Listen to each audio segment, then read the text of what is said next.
تماشابینان عزیز السلام علیکم. ما در استودیو تلویزیون ولایت سوخت قرار داریم. در اینجا ما محفل بهتر از دوست خود را برگزار میکنیم با بچه‌های کتابخوان و کتاب دوستی تاجیکستان. مهمان محفل امروزی ما یک گروه خوانندگان بسیار فعال دهه اوگوک محصی تحصیلات میانی عمومی رقم 15 از ناحیه دیوشتیچ حضور دارند. این خوانندگان کتاب دوست یک یادداشتی ادیب بسیار معروف قرغیز که شهرت عالمگیر دارد چنگیز ایتماتوف را خوانده اند و میخواهند در اطراف همین یادداشت محاکمه کنند. بنده عزیز و دوستی ما ادیب بسیار خوبی بچه های ناحیه دیوشتیج اسکندر اسلامیان که صاحب چند کتاب خوب هم هستند با ما همکاری دارند و ما همراهی همین شما بچه های عزیز یادداشت‌های استاد سخن چنگیز ایتماتوف را مورد بررسی قرار میدهیم. ایتماتوف درباره خودش بسیار سخن نگفته است، فقط یک چند صفحه خاطره دارد، یادداشت‌های بخصوص یادداشت‌های آوان بچگیش را، و خوب است که شما پیدا کردید و خواندید و امروز ما موردی گفتگو قرار میدیم. واقعا در همین چند ورق یک جهان معنی را چنگیز ایتماتوف جا داده است. خوب اسکندر، من میخوایم که در آغاز یگان نفر درباره خود نویسنده معلوماتی مختصر پیشنهاد کند. چنگیز ایتماتوف کیست؟ چنگیز ایتماتوف از خود آثار زیادی را گذاشته است. چنگیز ایتماتوف دارای زیاده از 42 مکافات‌های بهترین و عالی می باشد. چنگیز ایتماتوف اساس فعالیت خود را از حکایه نویسی آغاز کرده است و قصه های مشهور او الویدا گلسری، نخستین استاد، سروی قامت بلند من، یا ترجمه دیگرش نگار رویمال سرخک من، قصه های کوه دشت و غیره ها می باشند. چنگیز ایتماتوف فعالیت ایجادی خود را از سال 1952 سر کرده، آن را سال 2006 به اتمام رسانیده است. چنگیز ایتماتوف نهایت 10 ایون سال 2008 در شهر نیونبرگ گرمانیا وفات کرده است. به فکرم اگر خطا نکنم چنگیز ایتماتوف 10 دکبر سال 1928 تولد شده هستند یا آگوست. نویسنده مشهور قرغیز چنگیز ایتماتوف 10 دکبر سال 1928 طوری که گفته شد در اول شکر تولد یافته است. درست است، یعنی اصلاح کرد، محفل روز اصلاح کرد. خب ما کفایه است که درباره ایتماتوف همین قدر داریم. برمیگردیم به سری یادداشت‌های من هم البته خواندم، این یادداشت‌ها رو شما هم خواندید. برای من یک مشاهده خیلی عجیب است. از یک جای بسیار عجیب سرکرده، از یک جمله، از یک نقل خیلی عجیب سرکرده است ایتماتوف یادداشت‌های خودش را. شما مشاهده کردید از چی سر میکند؟ چنگیز ایتماتوف یادداشت‌های خود را از چنین جمله‌ها سر میکند: در اول ما ندانستن اولاد خود، گذشتگان خود، هفت پشت خود، این بسیار هم کاری بد می باشد. موسفیدان در این مسئله خیلی سخت گیرند. آنها هر بچه ها را در کوچه ها داشته از آنها هفت پشت او را می پرسیدند. هر زمان درست. هر زمان اگر بچه ها هفت پشت خود را نگویند، آنگاه آن را سرزنش و ملامت می نمودند و ملامت نموده آنها تا به خود عائله پسر بچه می رسید که این برای پسر بچه خیلی بد بود. از همین سبب چنگیز ایتماتوف از مادرکلان خود هفت پشت خود را پرسان می گردد که این چنین است. چنگیز ایتماتوف می نویسد: نام پدری من تورقول، پدری او ایتمات، پدری او قیمبیلدی و پدری او باشد کنچوچاق. падари бобо калонам яъне кончучоқ тамоми умр бо чоруқ яъне появзол аз чарми хом мегашт. аз ҳамин сабаб ӯро пойлӯч меномад. мо низ аз авлоди пойлӯчон ҳастем. асосгузори авлоди мо бошад Шакар мебошад, яъне Шакар саравлоди авлоди Чингиз Айтматов аст. یعنی همین نامی دیها نامی یورتی که در اونجا چنگیز ایتماتوف به دنیا آمده از نام بابا کلان خودی نویسنده بوده است. زرنگیز همین شرط است که ما 7 پشت خود رو دانیم. чӣ тавре ки гуфтанд то гузаштаро надонӣ ояндаро пеш бурда наметавонӣ ё ин ки мегӯянд ки гузаштаи мо ин таърихи мо ҳаст бобову бобокалони мо инҳо оилаҳои мо мебошанд ва мо низ бояд оилаҳои худро донем гузаштагони худро донем ва таърихи худро ҳифз намоем. бисёр хуб, ман ҳозир аз гузаштаҳои худ як чанд нафарро ёд мекунам. хуб, ман азиз падари ман Ибодулло, бобои ман азиз, бобои падарам Ҳаким. он тараф намедонам. Искандар, шумо? ман худам медонам. хуб, падарам Исмоил, падари падарам Ислом, падари Ислом ҳоҷи Мулло Фозил, падари он кас Усто Малла, 5, падари он кас Назарбой ва падари Назарбой Усто Ҳусейнбой буданд. 7 нафар медонам. хуб, ман мутаассифона 4 нафар баъд аз ин маҳфил ман ҳам ҷустуҷӯ мекунам, пайдо мекунам бо ақаллан 3 нафари дигар. хуб, шумо бачаҳо 2-3 нафар аз гузаштаҳои худ медонед? ягон кас гуфта метавонад? хуб, Зуҳро, марҳамат. ман 7 пушти худро медонам. о, марҳамат. падарам Санҷар, падари он кас Садриддин, падари он кас Ғуфрон, падари он кас Ҳоҷӣ, падари он кас Соқӣ, падари он кас Шодӣ ва падари он кас яъне 7 пушти ман Сӯфӣ мебошанд. худат ҳашт. хуб, марҳамат. ҳамин инҳоро ба ман аввал падарам, баъд амакҳоям ва сипас модаркалонам нақл кардаанд. ягон чӣ сабаб шуд ки ту 7 пушти худро аз ёд кардӣ? пеш аз ин низ ман 7 пушти худро медонистам, зеро боре амакам аз ман пурсон шуданд ки оё шумо низ 7 пушти худро медонед? ман гуфтам не, пас он кас ба ман нақл карданд. хуб, дар бораи 7 пушти худро ба ёд овардан ва донистан инҷа маҳфил афрӯз ҳам чизе гуфта мехоҳад. марҳамат, маҳфил афрӯз. лаҳзае аз китобхонаи мактаб ман китоби нависандаи машҳури доғистонӣ Расул Ғамзатов яъне доғистони манро гирифтам ва дар он ҷо 7 калимаи муҳим оварда шуда буд. яке аз онҳо саравлоди худи Расул Ғамзатов оварда шуда буд. ва дар ҳамон ҷо вақте ки ба китобдори муассиса китобро месупоридам, муаллима аз ман суол карданд ки оё ту 7 пушти худро медонӣ? ки номи муаллима? муаллима Мирзоева Маҳпора. аз ман савол карданд ва ман ба саволи он шахс ҷавоб дода натавонистам. рости гап, ман ҳамеша вақте ки китоб месупоридам ба саволҳои он шахс ҷавоб дода рӯсурхона аз китобхона берун меомадам, аммо ин лаҳза шарм доштам. баъдан омада аз падари худ суол кардам ва он шахс ба ман 7 пушти худро номбар карданд. худам маҳфил афрӯз, падарам бузургмеҳр, бобоям Ҳомид, бобоям Азиз, бобоям Шокир, бобоям Носир, бобоям Шокирхон. аз назари ман донистани ҳар як шахс яъне саравлоди худ ин муҳим мебошад. ба наздикӣ китоби яке аз нависандагон Ҷӯра Шарипов яъне угук диёри маърифатгустарон чоп гардид ки дар он ҷо саҳифае барои бобои ман яъне Ҳомид бозгардидааст ки дар он ҷо дар бораи касби вай шахс маълумот дода шудааст. боиси ифтихори ман аст ки ман наберии ҳамон шахс ҳастам ва лаҳзае аз лаҳзаҳои дур ҳам бошад метавонам авлоди худро бо сарбаландӣ аз саҳифаҳои китоб рӯйгардон карда сатрҳои онро метавонам хонам ва вақте ки инсонҳо аз ман савол мекунанд мегӯям ман наберии фалончӣ. дуруст аст. дуруст, фақат донистани номи аввал, албатта 7 пушти худро донистан бисёр хуб аст. лекин боз донед ки киҳо буданд, чӣ кор карданд, чаро карданд, ба кӣ карданд ва аз худ чӣ боқӣ гузоштанд. باز بهتر است. نورن علا نور می شود.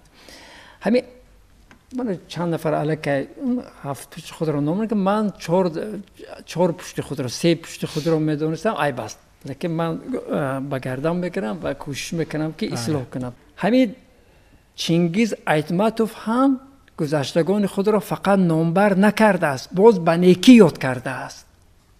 گفته است که خیریت این خیل شد، خیریت این خیل بود.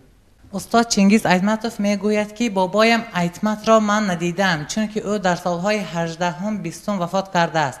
من باشم انیخترش 12 دکبر سال 1928 به دنیا آمدم. در کنار اولی ما شکر آسیاب خوابیده است که هر سال آب زیاد میگردد و او چقورتر به زمین فرو می رود. از پدرم پرسیدم این آسیابی کیست؟ با پدرم همراه شدم. مادر کلانم نیز به من نقل کردند که این آسیابی بابایم ایتمات بوده است. او بسیار زیرک و کاردان بوده است. از خردی به کارهای فایده‌ناک دست می‌زده است. اولین بار از شهر ماشینی درزدوزی را به دیه آورده است. بنابراین کارش لقب ایتمت درزی یعنی ایتمت درزدوز را گرفته است. ولی با این همه زیرکی از ورطه قشاقی و احتیاج بیرون برآمده نمیتوانسته است. فکر کرده همراه برادر خود پیریم قول ثروت 2 خواجگی را جمع کرده آسیاب ساخته اند تا که فایده به دست آورند. بعد 2 سال آسیاب به کار در آمده است، ولی بختی ایتمات باز آمد نکرده است و همراه پسر 12 سالش یعنی پدر من تورقل به ساختمان نقب راهن نزد دوراهی میمک رفته است و با کمک مقیم همانجا پدرم به مکتب روسی توزیمی شهر اولیا عطا حاضر شهر جنبول داخل شده است. اگر همون آسیاب نمی سوخت پدرم همراه بابایم به ساختمان نقب راه آهن نمی رفتند، گمان بود پدرم به مکتب به تحصیل آغاز نماید. پدرم در سالهای اول همچون شخصی باسواد کار کرده است. ایتمات واقعا میگوید که بابای من یا بابا کلانان من بسیار آدمان کنجکاو و مهنت‌دوز و سر تردد سر حرکت بودن. مدام از یک کار به کار دیگر بینید با افتخار چه میگوید اولین مراتبه به دیهه ما شاید در همون زمان با تمام دیهه های همون اطراف شهر جنبول و قرقیزستان باری اول بابای من ماشینی چاکدوزی آورده است. حتی همین یک ماشین چاکدوزی خردکک در همون زمان اینقدر واهمه بود. باز ایتماتوف میگوید که بابای من آسیاب ساخته بود. بعد بینید آسیاب بابایش یعنی کار بابایش برار نمیگیرد، آنها میکوشند به شهر جنبول میروند به جای دیگر. با وجود این ایتماتوف میگوید که همین نابراری باعث براری کار شد. آسیاب کار نکرد، آنها به جنبول رفتند و با پدرش به مکتبی روسی داخل می شود، در اونجا صاحب سواد می شود و همین کار باعث می شود که ایتماتوف زبان آموزد و با سواد شود. اکنون ببینید ما میگوییم که 7 پشت خود را به خاطر بیارید. اساساً مردها را به خاطر میارند، پدر، بابا کلان. هیچ کس مادرم این بود، هم بیبی هم این بود، بیبی کلانم این کس بود گفته به خاطر نمیارد. لیکن ایتماتوف پیش از همه بیبیش را به خاطر میبارد. میگوید که اگرچه من 7 پشت خود را از یاد میدونم، لیکن خیریت که من بیبی داشتم. چیکار کرد بیبیش که ایتماتوف اینقدر خوب و خوش یاد میکنه؟ ایتماتوف در یادداشت‌های خود نوشته است که مادر کلانم آیمکان ساتین قیزی مردی زنی بسیار باسواد و زمانوی بودند. آنها به من به مثل کانی افسانه و ترانه ها بودند. برای آموختن زبان روسی اول به من مادر کلانم، بعد مادرم و بعد پدرم ضمیمه گذاشتند. модаркалонам ба ман ҳар гуна афсонаю таронаҳо нақл мекарданд. Он кас ба ман шеърҳои ватандӯстӣ ва ғайраҳоро нақл мекарданд. خب کی ilova کردن میخواهد مرحمت محفل افروز тавре ки муаллифи сатрҳо иброз доштааст, модаркалонаш дар ҳиссаи тарбияи Чингиз Айтматов саҳми босазоӣ гузоштааст. ӯ вақте ки ба тӯи маъракаҳо мерафт ё аз авволаш ба дигар аввол мерафт, ҳамешагӣ Чингизи хурдсолро ки ҳар тобистон ба назди модаркалонаш меомад бо ҳамроҳиаш мебурд. вақте ки занҳо ба як ҷо ҷамъ мешуданд, на ба мисли занҳои имрӯза ғайбат, балки онҳо бо ҳамдигар шеъру сурудхонӣ мекарданд, мушкилоти замонаро бо дарду сурудҳои замонаи худ иброз медоштанд ифода мекарданд ва ҳамешагӣ Чингизи хурдсол ки кунҷков буд, аз модаркалони худ мепурсид: чаро модаркалон вақте ки корвонҳо равон мешаванд, онҳо сурудҳои ғамгинона мехонанд? баъд модаркалон ба ӯ мегуфт ки аз ночории замон инсонҳо маҷбур мешаванд ки аз авволи худ ба дигар ҷо кӯчанд. ва саволҳои Чингизи хурдсол аз модаркалонаш саволҳое мепурсид, ба модаркалон ин саволҳо вазмин намеафтод. ӯ озодона ба ин саволҳо ҷавоб медод ва модаркалонаш вақте ки вафот мекунад, тарбияи Чингизи хурдсол боз ба дасти аммааш меафтад. аз назари ман бошад, аз назари ман аз зани босавод хонаву ҷомеа обод. аммааш ки босавод буд, боз ба мисли модаркалонаш Чингизи хурдсолро ба хондану навиштан ҳамеша ҳидоят мекард. искандар ман вақте ба деҳи угук рафтам, пурсидам чанд нафар омӯзгор доред? гуфтанд ки 52 нафар дар ҳамин мактаб омӯзгор аст. аз ҳамин 52 нафар 27 нафар занону духтарон ҳастанд. бо сарвари мактаб бо сарвари мактаб ҳам саёҳатбону зан ҳастанд. маҳфил афрӯз бисёр дуруст қайд кард ки тарбия дар оила аз модар сахт вобаста аст. бинобар сабабе ки падарон ҳамешагӣ паси ёфтани ризқу рӯзии мо фарзандон ҳастанд, тарбияи мо асосан ба дӯши модарон гузошта шудааст. ва бинобар ҳамин аз назари ман ҳар шахс бояд модари босавод ва замонавӣ дошта бошад. зеро модар ҳамеша ҳидоятгари роҳи рости фарзанд мебошад. албатта падар ҳам ҳидоятгар аст ба роҳи рост, лекин як сабаби дигар ин аст ки мо дар назди модар зиёд меистем, ҳузур дорем. ҳатто барои омӯхтани забонҳо низ саҳми модарон калон мебошад, зеро аввалин суханҳое ки мо мефаҳмем аз забони худи модарон мебошад. аввалин суханҳое ки мо мефаҳмем ин аллаи модар аст. агар мо аҳд бандем ки бояд ягон забонро аз худ кунем, шояд бо кӯмаки модар вайро дар 6 моҳ не дар 3 моҳ аз бар менамоем. дуруст аст.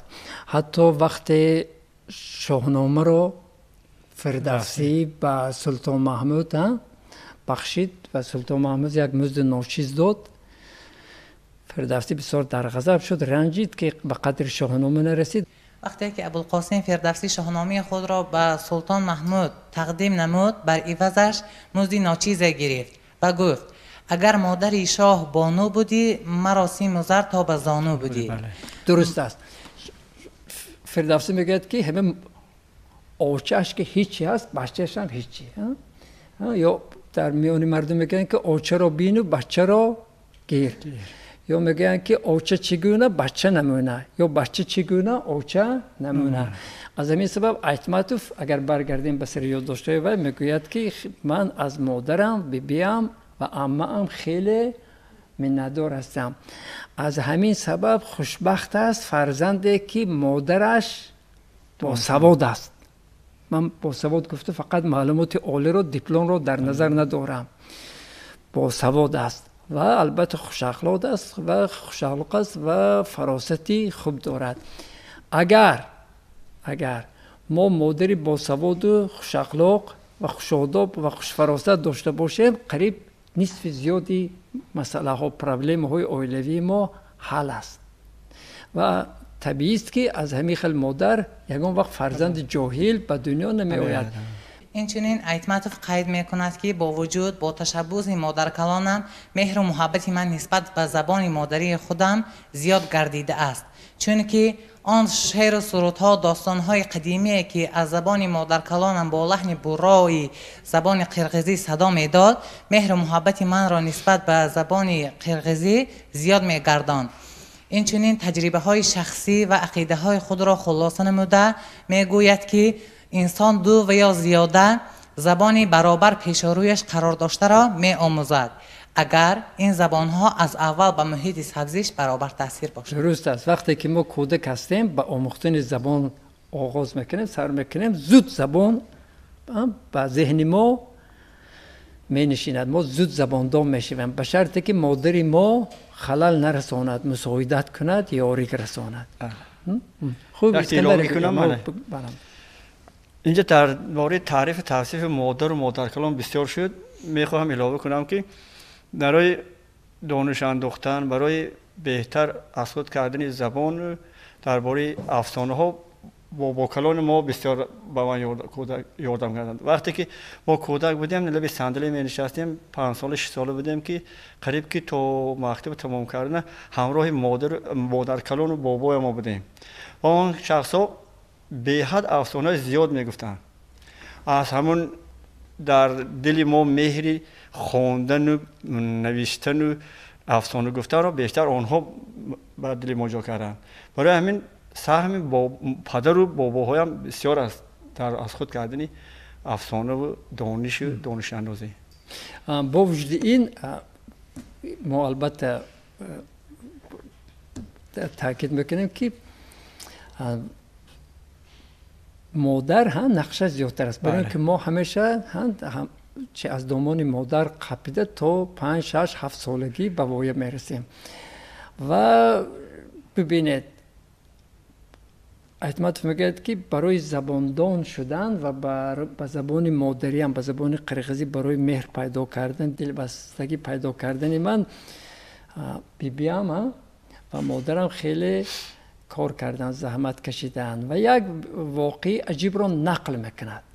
چطوریه که چینگیز ایتماتوف در یادداشت‌های خود نوشته است باری اول من در 5 سالگی در نقش ترجمانی قرار داشتم. این واقعه چنین روی داده بود. تابستانی که من 5 ساله بودم و از شهر به اولی خود یعنی شکر رفته بودم به نزد مادرکلانم، اسبی که از رسی دور آورده شده بود ناگهان در روزی رفشن ورم کرد و بروی زمین افتید و مردم ما رفته دیدند که آن اسب الکی مرده است. همه در حیرت ماندند. در این وقت از ناحیه مردی روسی را فرستادند. مردی سواره به نزد ما آمد. آن مردی روس قرقیزی را تماما نمیدانست. از اولی ما باشند کسی زبان روسی را نمیدانست. همه در اولی ما میدانستند که من زبان روسی را میدانم. از همین سبب یک مرد آمده از دست من گرفت و گفت بیا با من میرویم. من گفتم به کجا؟ او به من سخنی نگفت و مرا به نزد ایلاق همان مرد نشسته برد.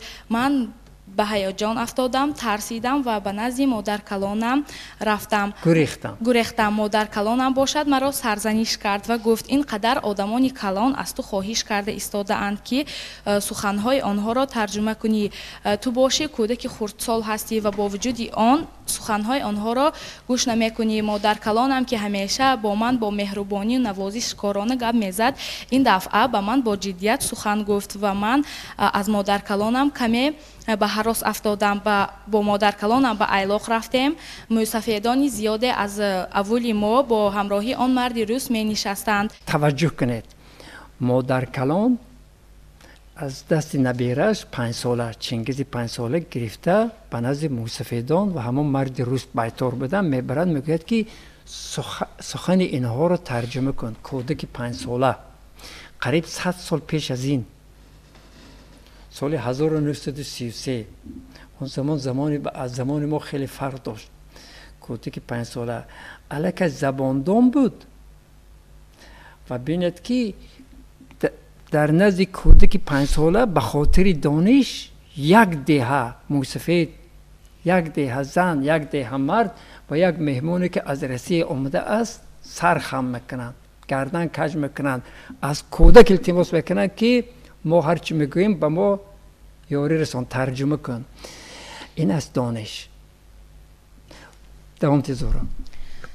در این لحظه موسیفید مرا به بالای زانی خود گرفت و گفت که محلی ما را نامش را گوی. من به آنها ترجمه کردم. پس معلوم شد که اولی ما محلی زهردار نام دارد و اسبی از روسیه آورده شده آن علف زهردار را خورده مرده است. بعد آن مرد روس پرسید که پس چرا اسبان خودتان اینقدر زیادند و ولی آن علف را استعمال نمی کنند؟ چرا اسبان دهی شما نمرد؟ لیکن اسبی که از دونن ذات دونه بود از روسیه آورده بود این علف را خورد و مرد. بعد موسیفیدان به من گفتند که به آن کس این را بگویم از بس که اسب از روسیه آورده شده بود و محلی ما را نمی دانست و آن گیاه زهردار را نمی شناخت همین علف ها را استعمال کرده است. اسبان ما که در اینجا علاقه مقیمی گشتند آن علف زهردار را می شناسند و به آن نزدیک نمی شوند. از همین سبب آن اسب مرده است. درست است. همین قدر ترجمه میکند. بعد چینگیز ایتماتوف نوشته است که اولین دستمزد یا خود پاداشی که من در نتیجه ترجمانی خود گرفتم یک پاره کلان گوشت گوسفند بود که در این زمان موسیفیدان اولی ما در دیگ جوشانده ایستاده بودند و من همراه بچه ها آن را استعمال کردم و از این واقعه خیلی خرسند گشتم زیرا من با مهنت خودم آن پاره گوشت را به دست آوردم. اکنون فهمیدید برای چی ما یادداشت‌های چنگیز ایتماتوف را خوانده؟ برای اون که در این سن سال ما 15 ساله 16 ساله هستیم. اون وقت چنگیز ایتماتوف 5 ساله بود. اهمیت ندارد که نویسنده از کدام ملت است. وقتی که زندگی وی سزاوار آموختن است ما از زندگی وی عبرت میگیریم. کتاب‌های وی این ادیب ما را تربیت میکند. بگذار از چیلی باشد بگذار از ماداگاسکار باشد. ببینید کودکی 5 ساله گفته است که این اولین معاش من بود. یک پاره گوشت برای ترین نان حلال بود.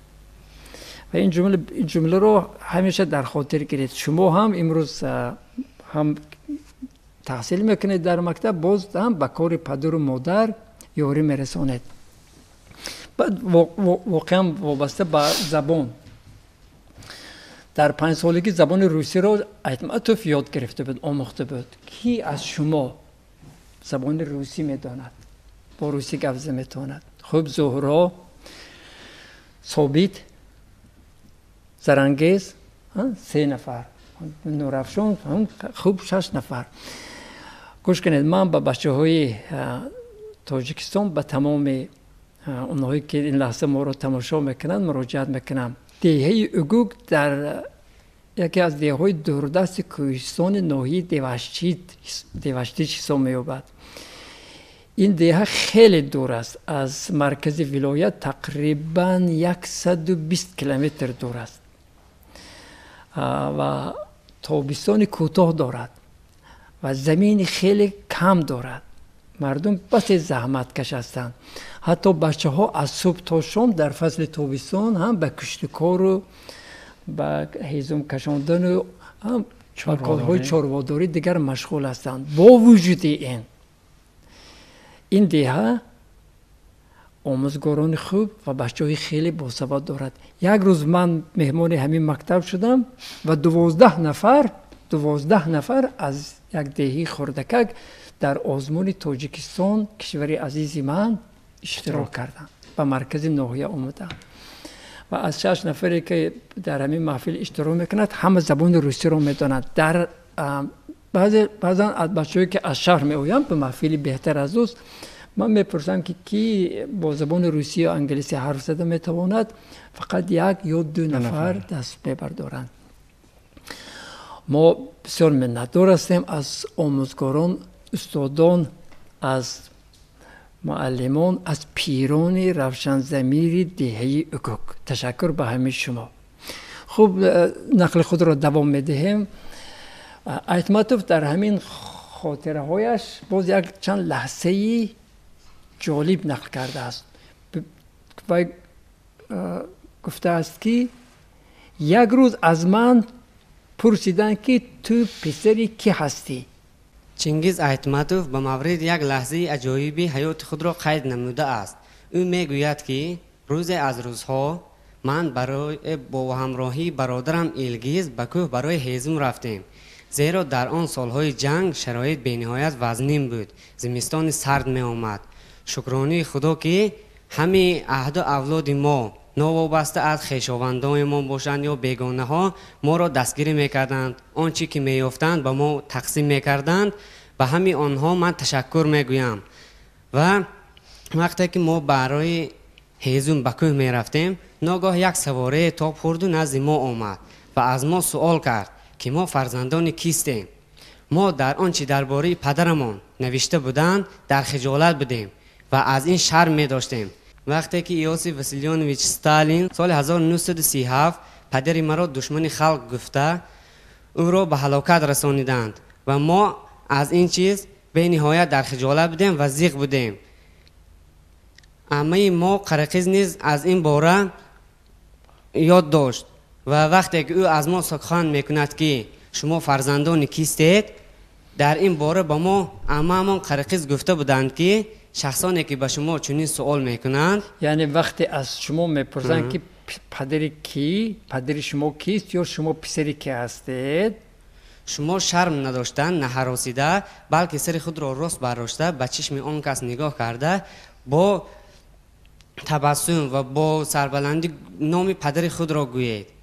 آن وقت در کیسه من یک کتابچه بود، یعنی در جیب من یک کتابچه بود و آن سواره آن را میبیند و به من میگوید که آن چیز در جیبت. من گفتم این کتاب است. چخنانه که دریا دارم آن کتاب جغرافیا بود و او کتاب را گرفت از نظر گذراند و من گفت که خوب میخوانید و باز برگشته سوال کرد که پسران کیستید؟ باز همان سوالی بعد پیشه. بعد من سرم را برداشته به چشم اون کس نگاه کرده گفتم ما پسران تورقل هستیم. با مکتب تحصیل کردن، در مکتب تحصیل کردن میخواهید؟ ما شرم می داشتیم و برای آن که گریه نکنیم، اشک نریزانیم، من سرم را جنبانده به او البته گفتم و بعد از یک هفته ما وقتی که به مکتب رفتیم فهمیدم که او یکی از استادان مکتب بوده است. درست است. اعتماد میگوید که یک کتاب که همراه من بود، کتاب گرفته میکشتم، سبب شد که مرا با مکتبی شهر گرفته برند. بغیر از این ببینید آمش چی گفته بود. پدر شما گناه ندارد و هرگاه کسی میپرسد که پسری کی هستید با سری بلند جواب دهید. همین خیل ما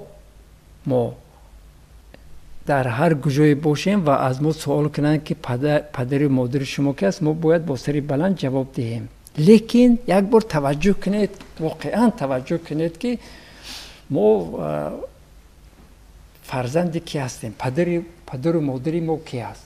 اهمیت ندارد که من باز میگم که پدر و مادر منصب دار باشد، بله، یا اینکه معلوماتی عالی داشته باشد. همین بینید که همچون انسان کی است.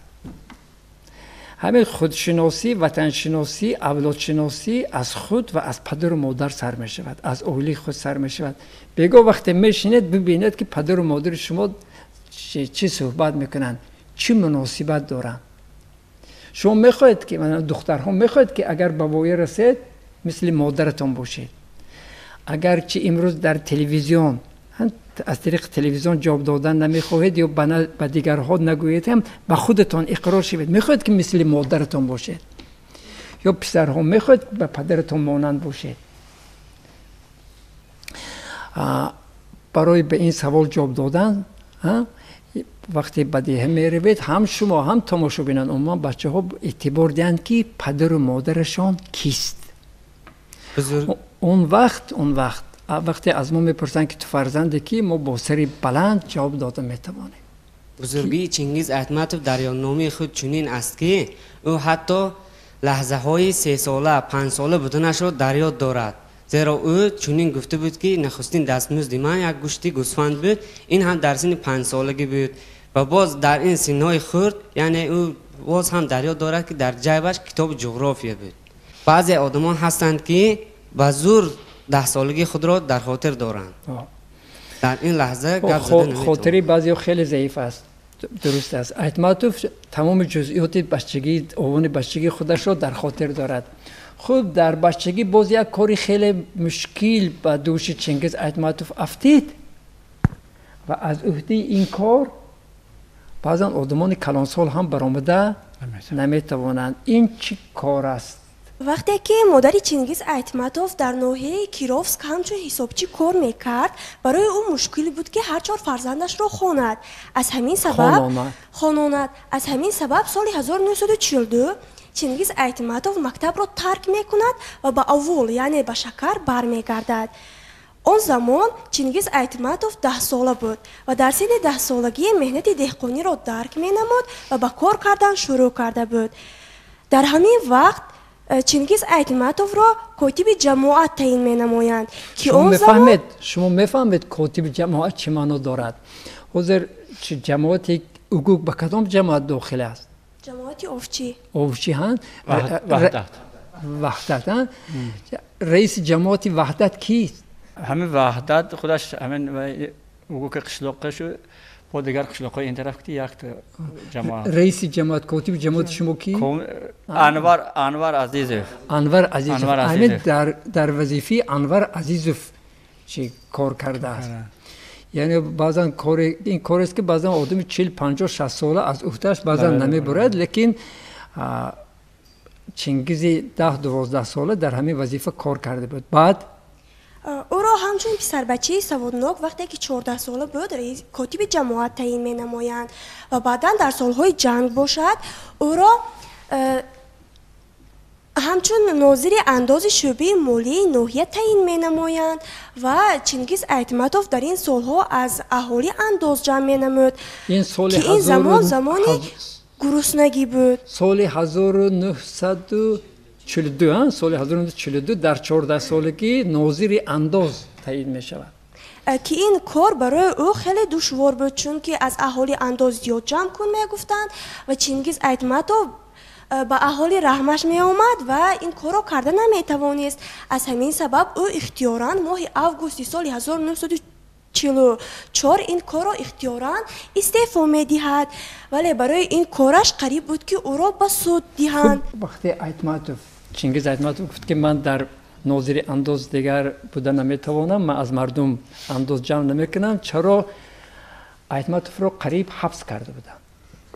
برای آنکه سال 1942 همچون ناظر انداز کار کرده است و در این زمان تمام مردهای اول ناحیه به جنگ رفته بودند و وقتی که وی برای جمع کردن انداز می آمد همین زنها می برآمدند و می گفتند ما بغیر از یک گاو دیگر در آغل چیزی نداریم یا بغیر از یک پاره نان چیزی دیگر نداریم. اگر گاو را به شمایان دهیم ما و فرزندانمان شیر استعمال نمی کنیم و فرزندان ما وفات می کنند. چه طوری که چینگیز ایتماتوف گفته است او فرزند کلانی بود و تمام بار عائله به دوشش بود و او عذابهای مادر خود را می دید. برای همین به زنان چیزی نمی گفت و نمی توانست انداز جمع کند. برای همین کارش در زمان جنگ پول ضرور بود و او را مجبور می کردند که انداز جمع کند.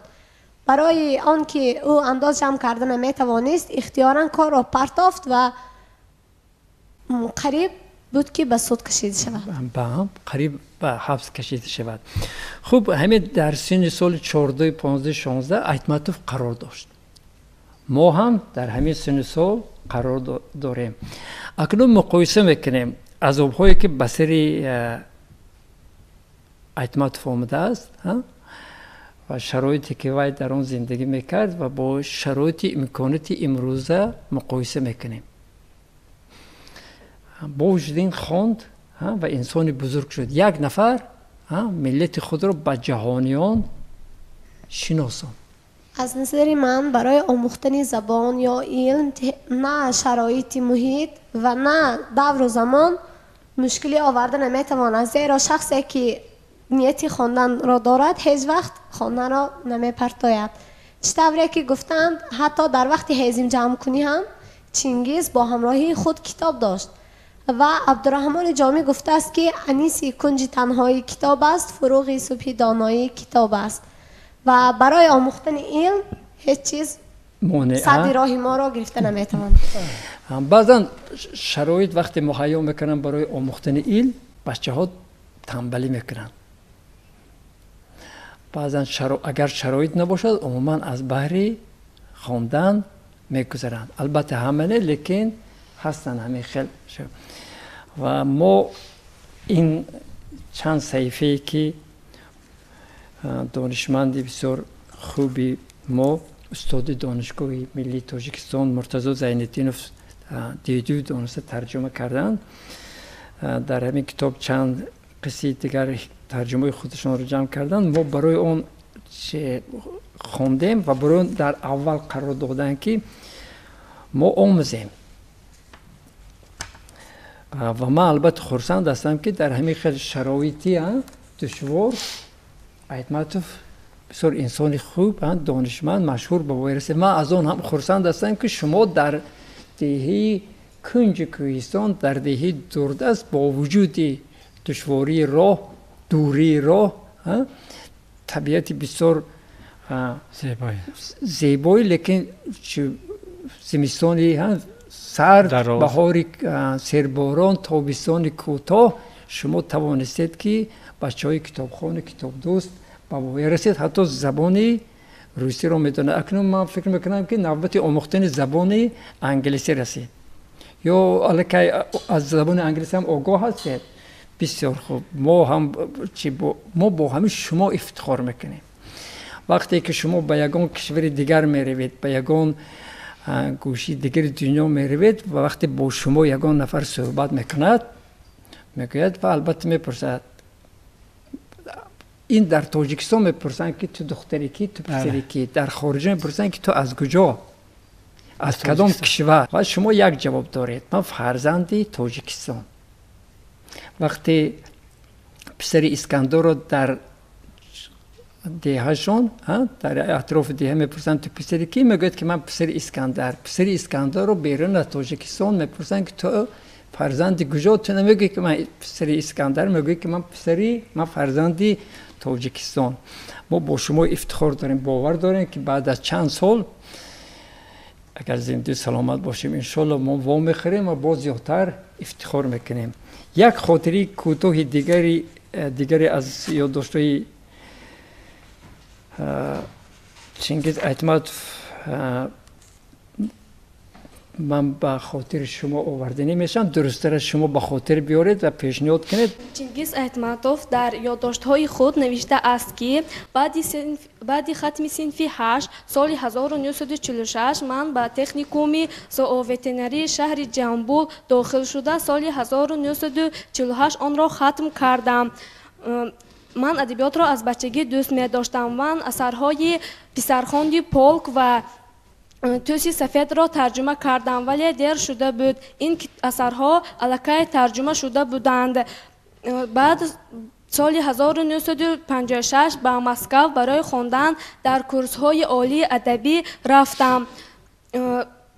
بعد سرمحرری مجله لیتراتورنی کرگیزستان و 5 سال مخبری روزنامه پراودا بودم. سال 1963 برای نوشتن کتاب قصه های کوه و دشت سزاوار مکافات لنینی گردیدم. چنگیز ایتماتوف باز میگویند که ادبیات باید فداکارانه و با مرکبی های حیات موافق باشد، با آنکه انسان آن را داند، دوست دارد، برای خوبی و نیکی ارزش های در خود و در جامعه و در انسان به اشتراک آید.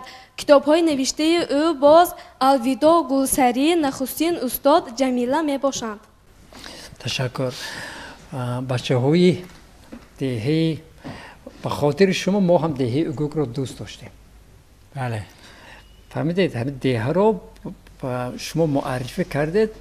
پس چون اوگوگ خیلی فرزندان بسیار باسواد دارد ما هم دهه شما رو دوست داشتیم. وقتی علاوه کنم پسند. مرحمت. بچه‌های عزیز درباره همین سخندانی درباره زباندانی همین جا گذشتیم. چنگیز ایتماتوف بسیار نوشته‌های خود را با زبان روسی نوشته‌اند. این چی رو نشون می‌دهد؟ او باسواد بود. بر ضمن این مادر او نعیمه حمزه ایتماتوف نیز زنی زیبا باسواد و زمانوی بود. این هم به آنها امکان داد که چنگیز خردسال را به ادبیات روز، مدنیت و فرهنگ روز شناس نمایند. بسیار چنگیز ایتماتوف میخواست که بچه خواننده قرغیز کتاب‌های درباره جنگ نوشته شده را مطالعه نماید و برای او زبان روسی نه کمتر از زبان قرغیزی زبان مادری محسوب می‌یافته. خب باز یک چیز دیگر من میخوام از بچه پرسم، در وابسته به چنگیز ایتماتوف یا درباره چنگیز ایتماتوف چیزی علاوه کردن میخواهید؟ واقعا هم در شخصیت چنگیز ایتماتوف ما یک شخصی رو میفهمیم که باید در دولت خود در مملکت خود یک معجزه هست، باید وطن دوست بود. چنانه که خود چنگیز ایتماتوف در یادنامه‌اش قید می‌نماید در اول ما 7 پشت خود را دانستن عادت میراثی بود، بنابراین به مورد است که درباره عهد و اولاد چنگیز ایتماتوف سخن رانیم. قرغیزها به آن نظرند که نخستین بار اولاد چنگیز ایتماتوف به وادی افسانوی طلس سفر کردند، کوچ بستند و یکی از گذشتگان دور چنگیز ایتماتوف کیتای نام داشت. کیتای صاحب یک پسر می شود، پسر خود را تولکو نام می گذارد. تولکو باشد صاحب 2 فرزند می شود، آنها هم پسر و نام آنها را بایتیکه و باچاجون نام می گذارد.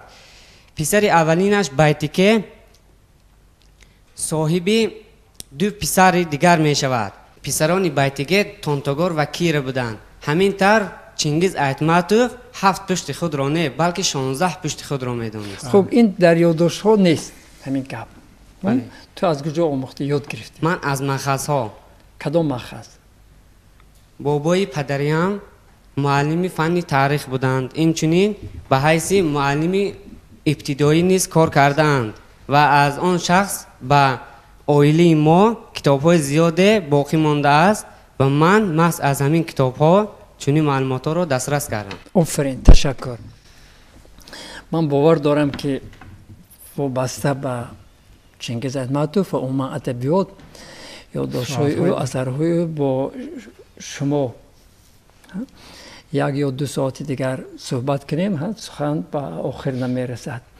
من میخواهم محفل افروز به شدت دست بالا میکنه، چیزی گفتم میخواهد سخنش رو گوید، بعد از این جمع بست میکنیم. مؤلفی سطرهای ابراز داشته است که نویسنده باید طبیعتاً قابلیتی با نفاست فکر کردن داشته باشد و او میگوید که باید برای نویسنده محیط، ساخت، طبیعت و اقتصادیات پیش از همه و تنجی زمانه تاثیرگذار می باشد و برای من این محیط شوروی، ساخت سوسیالیستی و جهانبینی کمونیستی بود که من توانستم چندین کتاب ها را اول ترجمه و بعدا کتاب های خود را نشر نمایم و در آخر یادداشت های خود او ابراز می دارد که من اکنون فکر نمی کنم که باز اثر نوشته می توانم یا نه، زیرا آینده را کسی دیده نمی تواند و وقتی که من به نوشتن این اثر شروع کردم پیش از همه در فکر آن بودم که اگر بسیار نویسم